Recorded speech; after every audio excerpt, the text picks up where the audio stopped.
গরমে চান করে যাবি তখন বাইকে আর কুল লাগবে না, হটই লাগবে। বাবা, কুল লাগে গাড়িতে। এসি চালিয়ে মিউজিক সিস্টেমে গান শুনতে শুনতে হেব্বি মজা করে ট্রাভেল করা যায়।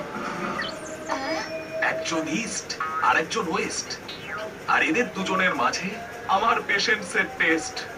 আমার বাইক চাই। গাড়ি। বিরাট তো বাইকে করে একা একা ঘুরে, আমরা 4 জন আছি। এত বড় ফ্যামিলির জন্য গাড়ি দরকার।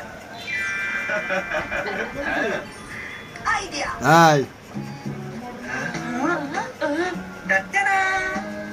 এটা কি সোনা?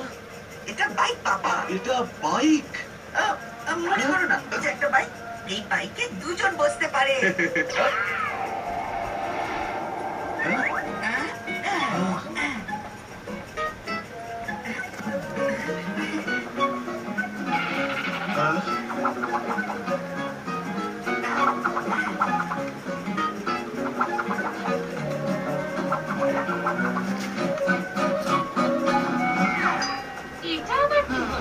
মাম্মি, এটা স্কুটারের সাইড কার।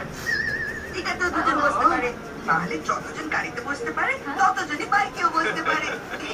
হ্যাঁ, তুমি তো ঠিক বলছো। ব্রুম, ব্রুম। এটা কেমন লাগছে বলো?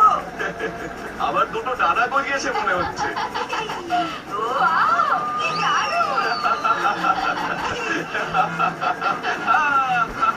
খুব ডানা গজিয়েছে। ওর ঘুড়ি সুতো এবার কাটবো।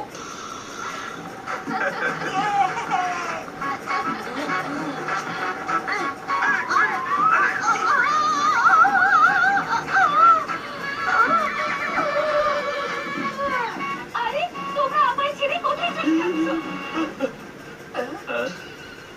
তুমি বাইকের সাইড কারে বসেছিলে, আর সাইড কার যখন তখন সাইড হয়ে যেতে পারে, কিন্তু গাড়িতে কখনো কিছু সাইড হয় না। সবকিছু শান্তিতে ঠিক মাঝামাঝি থাকে। বাইকে তোমায় ফেলে ওরা চলে যাবে, কিন্তু গাড়িতে সবসময় সবার সঙ্গে তুমি থাকবে। হ্যাঁ, ঠিক বলছো। তোমাদের পাপার হাওয়ায় ডানা গজালেই আগে উড়ে চলে যাবে। ও খেয়ালই করবে না যে আমি পেছনে পড়ে রয়েছি। যাই হোক, তোমরা গাড়ি না বাইক সেটা ঠিক করো, আমি ডিনারটা ঠিক করতে থাকি।